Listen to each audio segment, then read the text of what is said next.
Hey guys! In a previous footwork tutorial I already said that we should use a lot of jumping and turning in the rear court, especially in the middle and also in the round the head corner. And in this video I will explain you why we should use stuff like a scissor jump in the rear court, why we could benefit from it, and also how to do it and how to practice it. So let's go!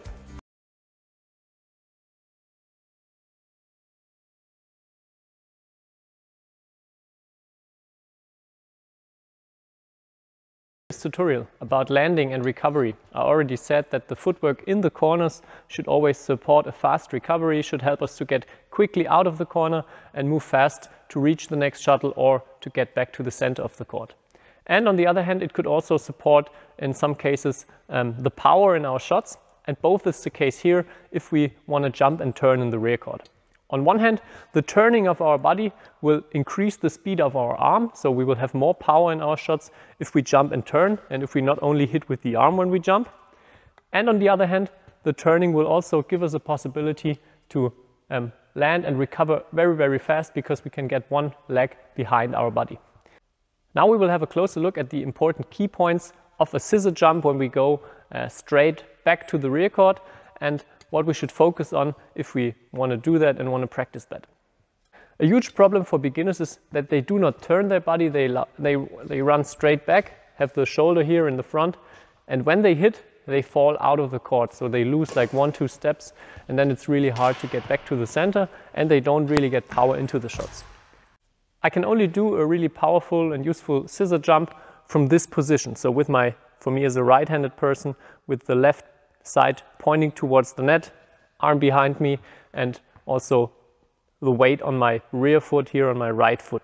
So to do that, the first thing, if you get a high shot and you want to do a scissor jump, like bring your right foot to the back, and then depending on how long the shuttle is, use some side steps to cover the distance to get under the shuttle, and yeah, from there on we can do the scissor jump. If you're really good at hitting with body rotation, also throwing and using body rotation, using your hip, a scissor jump is something that will probably come quite natural to you if you focus on some very small key points and details. And the first thing is, if we are in that position, like if we're going backwards, have the right foot for right-handed players in the rear, and then from that backwards movement we push with the right leg and get the hip forward. And if we do that in combination with jumping a little bit up, our legs will automatically turn like this.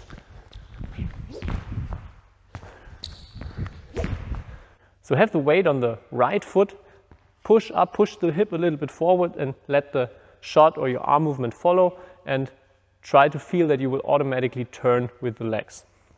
When you do the scissor jump, one more thing you should focus on: your left leg. Try to really push your left leg to the rear court and get it really far behind your center of gravity. Only from this position I can land and push right forwards. If I land and my body weight is over my left leg and I have a backwards movement, I will fall back, make some 1-2 extra steps, and I cannot recover right after my shot. The goal should be to land and be able to push right away with the left leg to get back to the front court, and that is the goal. So focus on one hand pushing with the right leg to initiate the scissor jump, and then during the turning in the air, get your left foot far behind you to recover quickly. There's one last technical aspect I want to talk about in the end, and that is the foot position for the landing after your scissor jump.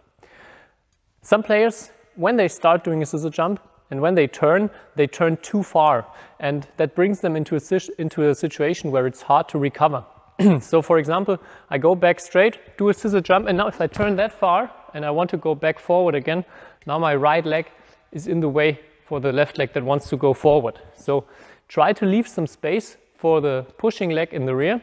So for example, this is a much better situation now because I can push forward and there's no blocking with the right leg for my left leg. If you turn too far, you have to go around that leg, and that will cost you time and will make it harder to recover after your scissor jump. Last but not least, a small detail for the landing foot.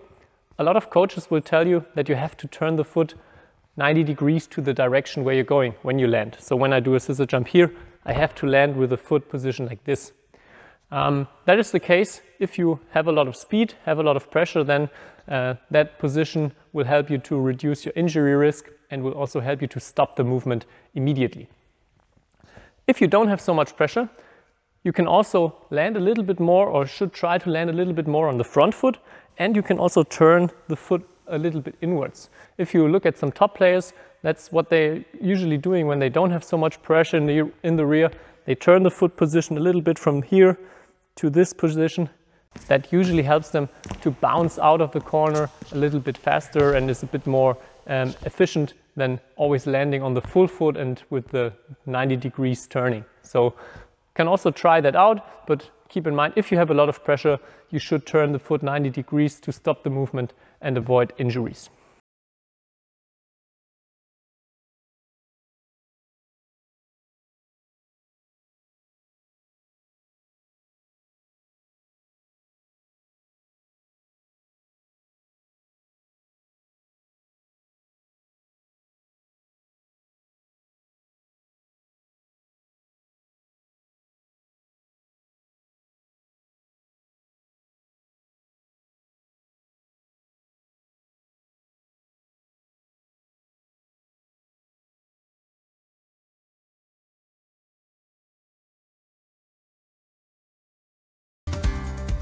I just said that if you're good at throwing with using body rotation, scissor jumps will probably come quite natural to you. So a first step for training a scissor jump could be doing it just without a racket and just by throwing a shuttle during a backwards movement. And a really easy and nice exercise I often use is just taking one step back and then throw the shuttle with a body rotation.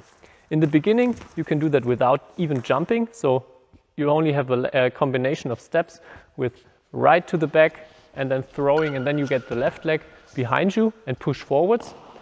If you increase the speed here, there will be some point where you automatically leave the ground with your legs and there will be a jumping and turning movement, so you will make a scissor jump out of there. So that could be the first step to get a basic feeling for turning in the air, getting the left foot behind you, and also combining it with the arm movement that you need for throwing here with this exercise.